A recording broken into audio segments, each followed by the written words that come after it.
여러분, 한국은행이 살벌한 경고를 한다. 집값이 더 떨어진다. 여러분, 이게 사실일까요? 여러분, 이걸 한번 보시죠. 한국은행이 발표를 하는 통화신용정책보고서입니다.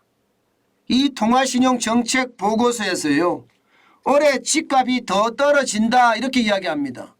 그 이유를 댄 것이 매매 가격과 전세 가격이 동반 하락한다는 것. 이것이 주택 경기를 둔화시키는 요인이 된다 이렇게 이야기합니다. 이게 여러분, 매매 가격과 전세 가격이 동반 하락한다. 그래서 주택 경기 둔화를 심화시키는 요인이 되고 있다. 이 말이 여러분 한국은행의 이야기입니다. 실제 말입니다. 지난주 한국부동산원에서 발표하는 이 주택 매매가 변동률을 보면 말입니다. 매매 가격도 지금 떨어지고요. 전세 가격도 떨어지고 있습니다. 매매 가격은 낙폭을 많이 줄였습니다. 예를 들어서 서울만 하더라도 지난주 그 전주는요. 2월 27일 주죠. 마이너스 0.24였는데 3월 6일 주는 마이너스 0.21입니다. 낙폭을 좀 줄였습니다. 전세도 줄였습니다. 서울을 보면 마이너스 0.770에서 말입니다. 마이너스 0.58로 줄였습니다. 그런데 여기서 우리가 딱 느껴지시는 게 전세 가격의 변동률이 더 크다는 사실이죠. 일반적으로 말입니다. 여러분, 이 전세값하고 매매값은요 반비례할 때가 굉장히 많습니다. 다시 말해서 매매 가격이 올라가면 전세 가격은 떨어지고 전세 가격이 올라가면 매매 가격은 떨어지고 이렇게 반비례할 때가 굉장히 많습니다. 그런데 반비례하지 않는다는 거예요. 이게 반비례하는 것이 아니라 같이 떨어진다는 겁니다. 동시에 떨어진다는 거예요. 이것이 말입니다. 결국 시장의 위기를 나타내는 지표가 아닌가. 한국은행은 바로 이 점에 주목해서 집값이 더 떨어진다 이렇게 이야기합니다. 일반적으로 말입니다. 전세가율이 고점을 전후해서 매매 가격이 저점 형성하거든. 저점이요. 전세가율이 고점이면 전세 가격은 매매 가격은 저점입니다. 그런데 이런 현상이 전혀 안 나타나고 있으니까 이 상황이 좀 더 심각하고요. 여기에 결국 말입니다. 갭 투자를 했던 물량들 또 임대인들의 물량들 이것이 말입니다. 이자 폭탄에 결국 내놓기 시작을 한다면 아니면 전세금 반환에 부담을 느껴서 내놓기 시작한다면 집값의 하방 압력 떨어질 확률은 굉장히 크다 이렇게 진단하는 겁니다. 그런데 문제는 여러분 문제는 한국은행이 살벌한 경고를 했다고 제가 제목을 달았잖아요. 그게 문제입니다. 지금 한국은행은요. 이 집값이 동시에 매매값도 전세값도 동시에 떨어지는 것이 집값의 하방 압력에 크게 작용을 한다. 집값이 더 떨어지는데 크게 작용을 한다. 이렇게 이야기했잖아요. 여기에다가 여러분 PF 대출이 겹치면 금융의 충격까지도 올 수 있다는 거예요. 그래서 제가 살벌한 경고라는 겁니다. 아마 지금까지 한국은행의 보고서에서요. 비은행 금융기관 역시 신용 리스크가 확산되고 있다. 이렇게 이야기한 것은 아마 처음인 것 같은데요.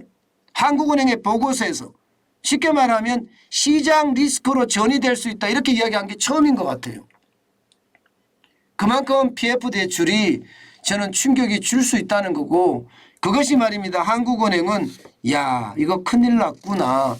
이렇게 생각할 수 있는 그런 지표가 됐다는 뜻이에요. 여러분 실제로 말입니다. 이 제2금융권 PF 대출의 위기 충분히 있을 수 있다고 말씀을 드렸죠. 증권사만 하더라도 우발 채무가 20조를 넘어섰습니다. PF 관련해서만.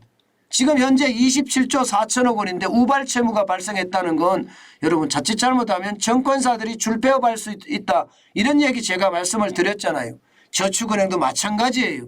저축은행은 대구에서 뱅크런이 일어날 정도로 새마을금고가 실제 그렇게 일어났죠. 심각한 상황 되고 있습니다. 캐피탈사 여기도 만만치 않습니다. 27조 2천억 원이나 되니까.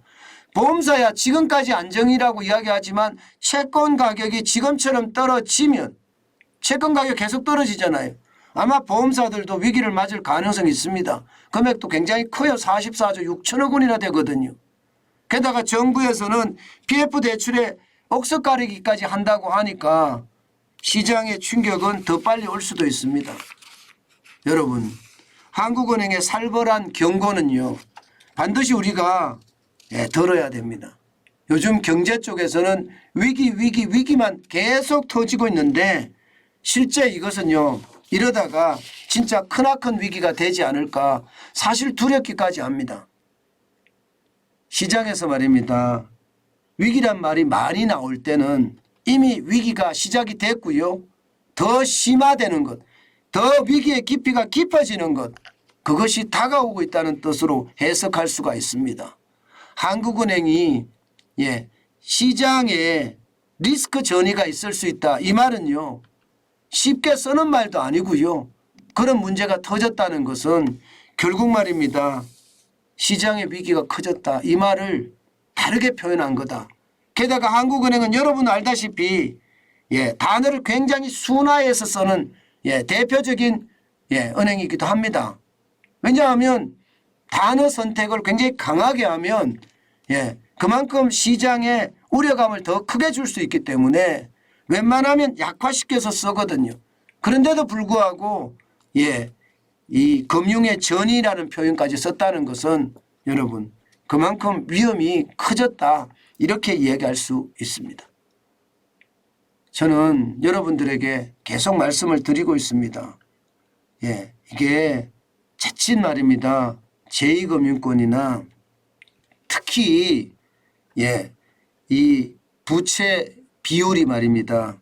높은 곳, BIS 비율이 8% 이하인 곳, 부실채권 비율이 3%보다가 많은 곳, 이런 것은 진짜 대비해야 됩니다. 예금자 보호 한도가 5천만 원밖에 안 되기 때문에요. 반드시 대비해야 되는 거 여러분 꼭 잊지 말았으면 좋겠습니다.